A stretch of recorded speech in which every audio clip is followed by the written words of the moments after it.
always try to learn something new. Always try something new. Like, don't stay comfortable. If you stay comfortable, that means you're not making progress. You're kind of just sitting there because you like how it feels. But it's like, no, you have to be uncomfortable in order to get further. You can't slow down. You got to keep going. For example, it's like the snowball effect. If you keep rolling, you get bigger. But if you just stop rolling, you're kind of just sitting there and you're like a little bit melt and you're kind of like getting smaller. But if you kept going, you don't know where it will take you. So you just got to keep pushing yourself without overdoing yourself. It's great advice. Yeah, complacency is some people's worst enemy. Welcome to the Becoming a Streamer podcast by Pipeline, where we dive deep into how streamers got to where they are today. I'm your host and co-founder of Pipeline, Snoopy. Today, I'm joined by Tori Pareno. Tori first got her start when she was making YouTube videos in high school just for fun, making little skits. That her top video got about 800 views. Fast forward, her brother convinced her to try out streaming on Twitch, where she's now been a full-time streamer for the last 2 years. She's also known as the meme queen on TikTok, where she has almost 500,000 followers. In this episode, you'll really learn about how Tori is always looking to not half-ass things. That's the one thing that clearly comes through. She's always throwing her all at whatever she does.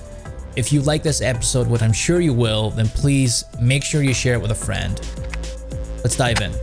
Tori, thanks so much for coming on. I'm excited to have you today. Thank you for having me. I'm really excited to be here, actually. So one of the things, this is your first podcast, isn't it? Before we get into this is your first? Yes, very first. I've always wanted to do one, so having you invite me here was really exciting in my opinion. Awesome. Well, I hope it's going to be great. I can't wait to learn more about your story. One of the things we love to do before we jump in is just get a sense of where you're at now for the listeners. So, what platform are you streaming on? How much are you streaming? Kind of a sense of your average viewership, just so people can get a sense of where you are in your career today. So my main platform is Twitch, and I average roughly around 150, but it's always been very off and on due to a lot of things going on in my life.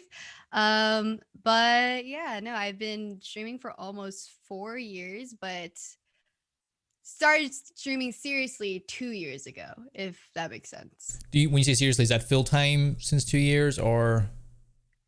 Yes, full time, because 3 years ago I was a senior in high school. So I didn't really have the full time effect, I guess you could say. Yeah, totally.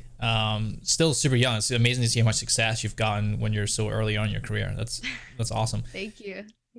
So I want to wind the clock way back to young Tori, just to get a sense of how all this kind of happened. So, where did you grow up? Well, I grew up with a very strict household. If you didn't know, I'm full Filipino. And so both my parents are immigrants that came to the US. And so their way of life is very different compared to the modern American family, in my opinion. And so growing up, I grew up with 2 brothers, and my parents told all of them, even me, you need to go to college and you need to be in the medical field. For what reason? I don't know. It makes money though. And so growing up in high school, I was so set to become a dermatologist. But another part of me was like, ooh, there's these Viners who are making so many funny YouTube videos that I want to try them. So during my AP classes, I would be making scripts and skits to record when I get home. So wait, when high school, just to give, because some of us are not in America and I sometimes get this wrong. You're what, high school's 14, 15, is that right? My age during the time was 15, 16. 15, 16. The part I'm talking about. So you were actively watching Vine, you were consuming Vine content for fun. Yeah, no, I didn't make Vines, but it was during the time when Vine was shutting down, I guess you say, and then all the Viners were becoming YouTubers. It was that whole time. Yep. Yeah. And so you were creating skits for Vine, or were you creating skits for YouTube content? For YouTube. Because I got the inspiration from Liza Koshy. Liza Koshy, if it weren't for her, I definitely wouldn't be in the content scene. Like So I'm not even over exaggerating. I don't know Liza Koshy, and maybe I'm an idiot for that. I'm sure some folks might not. Can you explain who she is and give a little background and why she was such a big inspiration for you? Oh my god, I feel like so she started off on Vine, obviously, and she just blew up because her personality alone was just, it was just incredible. Like a lot of people do have personality, don't get me wrong, but her personality was just like on another level, which gave me energy throughout the day, I guess you can say. And on YouTube, she was making all these funny skits, and like sometimes I would literally rewatch them over and over because it was just so entertaining. Even though I know exactly what's going to happen or what she's going to say, it's like I always end up laughing. So because of that, I was like, you know what? I want to try this. I want to see if I can do the same. Of course, it wasn't the same effect, obviously, because that was the very first time I've ever filmed being three characters, making scripts, editing all that by myself, learning new editing skills while going to school. So it's like What gave you it the was a lot. confidence? Because was this something like you and your friends were doing, or were you just like, no, I want to try this? Like, what gave you the confidence to go? Well, I feel like in general, it wouldn't, I wouldn't say the confidence came from friends. It's more of like because I live in a strict household, I wasn't able to go out as much. You know, like my Asian parents were like, no, you can't go out. You can only sleep over at your friend's house once a week. You know, you can only go out after school once a week. And sometimes once a week is too much. They'll be like, okay, once a month. And it's like, I have to entertain myself somehow, you know? So growing up, I did cheerleading, I did track, I did theater, I played instruments, I sang in choir, I did dance, I did ballet, I did hip hop. Like I would just always try my best to stay active, whether it's mentally or physically. And when it came to content, it's like, ooh, a new hobby to try out, you know? So I just went full force with it. And I didn't really expect anything out of it, honestly, because during this time I was so focused on going to college because that's what my parents wanted during the time. Did you tell your parents or friends that you were doing this, or was it just like your own hobby, like just for Tori, I'm gonna do this at night? I think right when I started making content, I started full force. Even though like I said, after high school was when I became a full-time streamer, but for some reason, right when I got into making YouTube videos, I was like, okay, I need to make all my social medias the same at so everyone knows where I'm at or something like that. Like it was a rule to have the same username to grow your brand in a sense. And so right off the bat, I kind of just made it like not even business in my head, but I wanted to take it seriously, you know, because whatever hobby I started, I don't like to half ass. Like if I want to play the piano, I'm going to learn how to play Mozart by the end of next month, you know? Like I don't half ass anything. I try to give my full force to anything I'm interested in. What was the first skit on? Ooh. I honestly, I think it was me getting interviewed by like my dad, but I played my dad instead. But like it didn't even make sense because I've never been interviewed before. Like I before streaming, I never had a job. So this skit, honestly, it didn't even make sense because I never experienced an interview. I don't even know what it was like. I don't know anything. So it was like it was just all over the place. But all I know is that whenever I did make a skit, as long as I was enjoying it, that's all that mattered. You know, I could rewatch it. I would be laughing at myself because I would think I'm funny. But to other people, it's like, Tori, what is this? That's so. When you so did you go to YouTube? You put it on right away.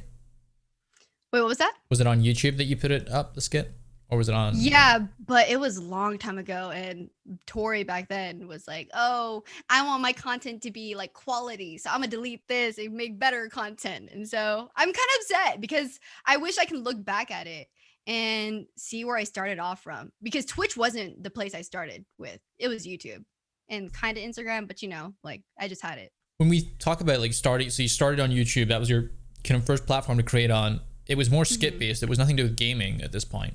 No, I feel like during high school, I wasn't super into gaming. But, growing up, I was surrounded with people who are gamers. Like my parents love video games. My brothers love video games. So in the end, like I just got into the whole gaming life because of them. Like when growing up, I would be studying for like a test because I was more of a bookworm over a gamer as a kid. So like I would always want to study. I want to be like on top of everything. But then my brothers would be like, "So you want to play Kingdom Hearts? You can take a pause on that real quick. Like you can always do your homework later, but you can play Kingdom Hearts now." And I said, "You know what? Okay, I can." So it's just that's pretty much how it all really started when it came to video games, I guess you could say. So when you first got your start on YouTube, you're making those videos. Did you see any success? Were you getting any viewers on those first couple of videos? Honestly, I think the most I would get would be around 800 at most. But And 800 is that, still pretty good. yeah, but it's like I think I kept telling my friends like, "Hey, watch this," or like I would post on my Instagram or my Snap. But to answer your question, I don't think I expected anything. Like I did not expect my YouTube videos to get me to where I'm at today. Like I thought I was gonna go to college and be a dermatologist, honestly. Did you think so? It was your YouTube, you think, that helped you get to where you are today? I feel like it definitely jump started it because if it weren't for my YouTube, my brother wouldn't have recommended Twitch. So that's the thing. That's so interesting. That small series of just because you were kind of Yeah. persistent and having fun making these videos, it led him to, because if you'd never done that, you never would have discovered Twitch. Exactly. Because when I was making these videos, like I said, I was taking AP classes as well. So I didn't really have a good balance between school and like making these videos. So my brother was like, "I see that you're working really hard on this and I know you can't really handle it all, but there's this platform called Twitch where you can just start whenever and end whenever like you are free." And it's like, "Oh, that works better with my type of schedule and like especially with everything that's going on." And yeah, that's pretty much how I started Twitch because my brother told me that you look stressed, you should try this. That's fascinating to me. Thanks to your brother, I guess. hmm When you were making that content, how long had you been making content on YouTube at that point?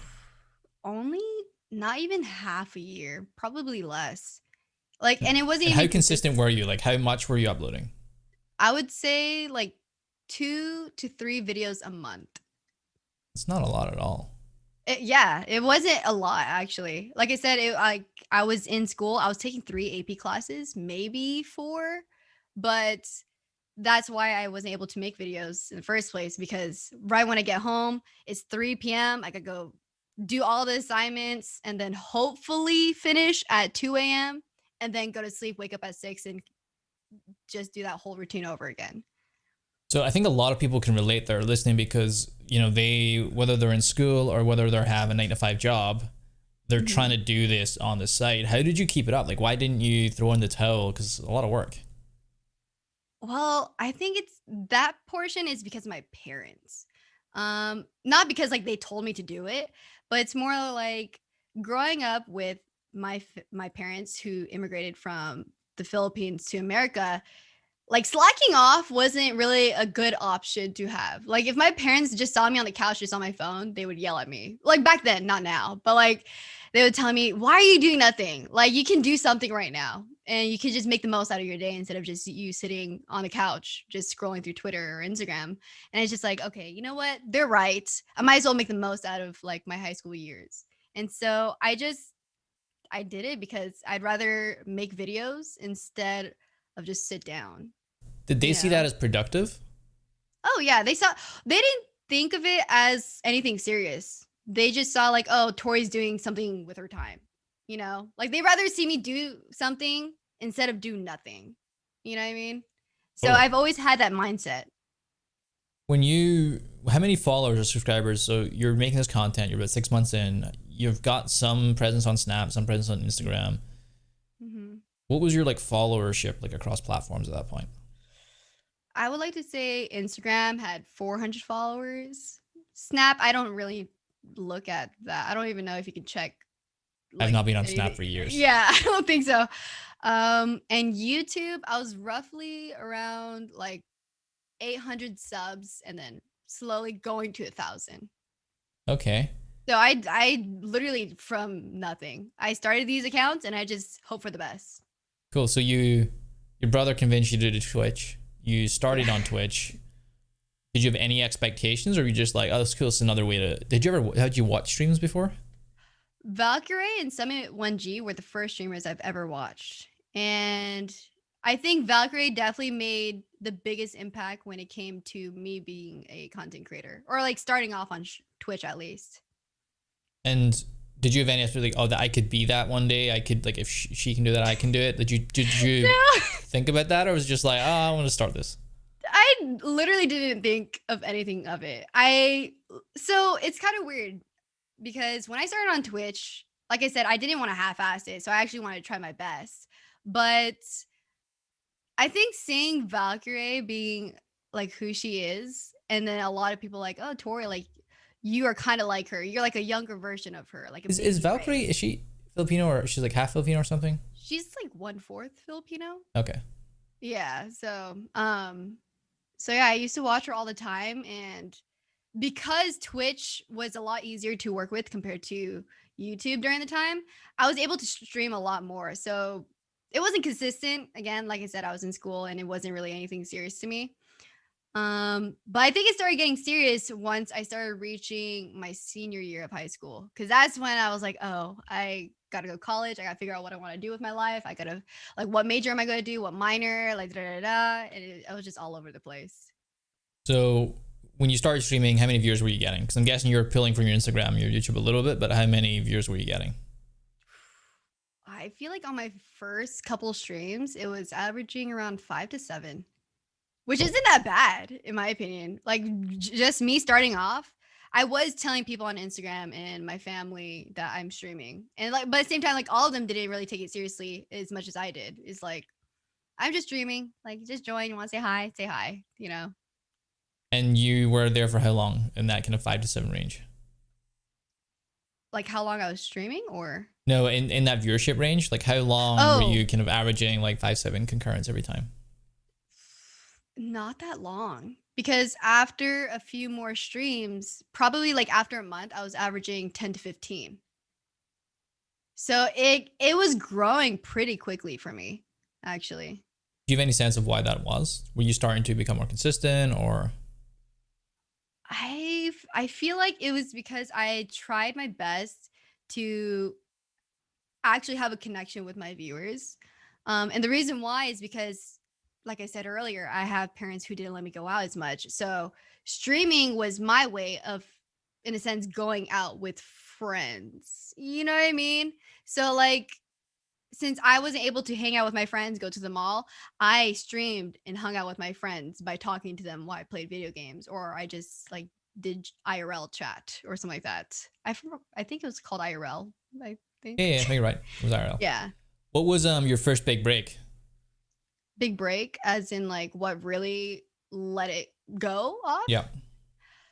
It was the Fortnite season, 100%. Fortnite season was when a lot of streamers were getting into the game. It was like the number one category on Twitch. And during the time, I actually went to prom with another streamer. And that's what really boomed my social medias in a sense. But afterwards, I tried to make it focused around me and not really, oh, Tori went to prom with this person. You know what I mean? Like I didn't want the main focus of my stream to be because I did that in a Yep. sense.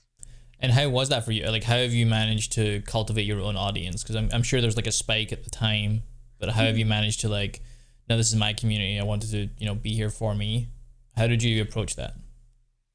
I tried my best to I actually switched from Fortnite to Variety. And the reason why I'm mentioning this is because I felt like the Fortnite community was so revolved around my prom, if that makes sense. Because the person I went to prom with was another Fortnite like big content creator, you know? And so whenever I stream Fortnite, it would always be mentioned. So I was like, you know what? Let me try to switch it up to Variety and let me bring my personality out instead of it being focused on the game, if that makes sense. Totally. I mean, that's a Yeah. challenge for every creator, to separate themselves from the game, because everyone that goes to Variety often sees a dip. Did you see a dip in viewership when you went to Variety? Oh, 100%. 100%. Because a lot of people are like, oh, play Fortnite, do this. Like, oh, like, can we 1v1? It's like, well, you see, guys, I kind of don't want to do that. What I want to do is play Pokemon or like Minecraft or something during that time. Did you feel like it was a conscious thing where like I want to be known for my content, not someone else's content, or was it I don't want to just play Fortnite, I want to play other games? I was mainly focused on the idea that I wanted it to be about me because like I said, when I got into the whole streaming um, atmosphere, I guess you can say, I actually like I wanted it to be my job. You know, it was more of a dream instead of a goal during the time. And I thought of it in a long run wise. I'm thinking, if I work on this now and make it focus on me now, I feel like it'll help me in a long run as quote unquote Tori Pareno. Totally makes sense. When did you start becoming a little more consistent? So I have a Why? schedule, or do you still have do you have a schedule today? No, I actually don't have a schedule because a lot's kind of happening with my life. Because in a few months I'm actually moving to Texas. So That's right now exciting. I know I'm actually really excited. I didn't expect to get to that point, honestly. Um, but right now I'm honestly just trying to prepare for the time I do move because that's when I would like to rebrand, revamp, and honestly take my content to another level because I'm also moving in with my YouTube editor who is also my photographer, who is also my videographer and also my photo editor. So it's like hopefully we can get a lot of projects done because we've been talking about it for like years That already. sounds like such a big kick. Having It all of is. that and you being able to make so much content together, that sounds insane. When you were on Twitch, when did you get like your first like this is I see this as a job? Like when you're like I can do this, I'm making enough money that I can, justify this to myself, not go to college. I think this goes back all the way to the whole my senior year in high school. And the reason why I say that is because I feel like during that time, a lot of high schoolers are like, what do I want to do with my life? And during that time, I also would be telling my parents, like, hey, like these streamers can do it. Like, I could probably do it too. And of course, they're like, no, go to medical school still. And it's like, okay, I don't blame you. Like, I'm not making enough money to financially support myself. Um, but when it got to the point where I was making more money than my parents, that's when they're like, okay, you know what? You can keep streaming, but we're going to be watching from afar. We're not saying we accept it, but we want to see how it goes. And it's like, okay, yeah, I'll prove to you guys that I can do this. That's really interesting. The motivation there. You're like, I'm Yeah. gonna show you I can do this. Because in Filipino families, it's a big deal, like where your kids go. You know what I mean? Because a lot of Filipino families, what they like to do is the parents like to brag about their kids. Like, oh yeah, so like my daughter did this. Oh, my son did that. And it's like I didn't want to disappoint my parents. I want them to feel proud of me while also being happy with the decisions that I wanted to make in my life. Because majority of the time a lot of the kids can't really choose what they want to do. And it's like it's not a bad thing. In the end the parents just want what's best for their kids in their future. But I wanted to change it up for like Filipinos in a sense. So like me being where I'm at right now is like it's a big deal for me because it's like I'm not in the medical field. I'm not a dentist. I'm not a nurse. I'm not a doctor. I'm not like a lawyer, but I'm happy with my job and I'm making enough to support myself and my parents. Do you feel any sense of responsibility? Now that Tori Pareno is, it's a brand. Ooh, oh, 100%. I feel like sometimes it stresses me out and sometimes I even overthink my own opinions at some point because now it's like okay I have in a sense the power to influence people You know what I mean? And sometimes I get scared that maybe some of the things I do isn't good, but without me even realizing, So now I feel like I've been trying to better myself as a person so I can make sure I influence younger people to be good people as well, you know? Totally, yeah. It's a lot of responsibility. You're so busy on your content creation and really accelerating that front and putting your best foot forward there. How do you take time to do things outside of that? Is there any like systems that you built around yourself to make things easier, like a manager or moderate? You mentioned your editor. Well, I think to have a really good balance, at least for me, I need a routine. I need to have a morning routine that's meant for me, not really meant for other people. Cause like there's some people who would have the goal like, oh, I want to look good on social media. But it's like, no, I want to look good so I feel good? So I need to have like a good 3 hours, maybe 4 hours out of my day just to take care of myself. Like no social media. I mean, sometimes, but like not me posting or tweeting anything. But after that, I like to use like my afternoon and evenings for work related stuff. And sometimes on my free days, I like to have my evenings or nights with my best friend or some of my friends, honestly. So like I try to have a good balance between my personal life and my work life, but also my mental health and my physical health too. So those are like priority in my opinion. Totally agree with you. Especially if you're looking at the long run. You Oh can do yeah. short sprints where you're like going crazy, but if you're really thinking, what does the next year or few years look like? You really got to take care of yourself. What's one of the things that if you could go back and tell yourself, back when you're in high school or even earlier, what was something you'd like to go back and tell yourself? No relationships. You don't need a relationship. Tori, you are so young. Like you don't need to prioritize another person when you haven't even prioritized yourself. I think that was my biggest thing because I had a bad I'm a hopeless romantic. I'll be completely honest. Like when I get into a relationship, I don't get into relationships to have fun. I like as cheesy as it sounds and me being like so young, I get into relationship in a serious matter and in a long run for a marriage, because I'm such a family oriented person. So like once I get into a relationship, it's like, okay, you get to meet my parents, you get to meet my siblings, but it's like if they don't even do that, it doesn't even make sense why I'm in with them in the first place. But I think that would be biggest my biggest tip for younger Tori. Like you don't need another person in your life in order to feel like a person in general. You don't need another person to fill in the void of being alone. But it's like, no, you can be happy alone. I'm 100% happy alone right now. And it took me 5 years of being in the dating scene, maybe like 3, to realize that I don't need another person to be happy. And I don't need to rely on another person to motivate me? Totally. What about for those listening on the content creation side? Is there anything you've learned over the last few years that you're like, I wish I knew this sooner? I don't know. I feel like always try to learn something new.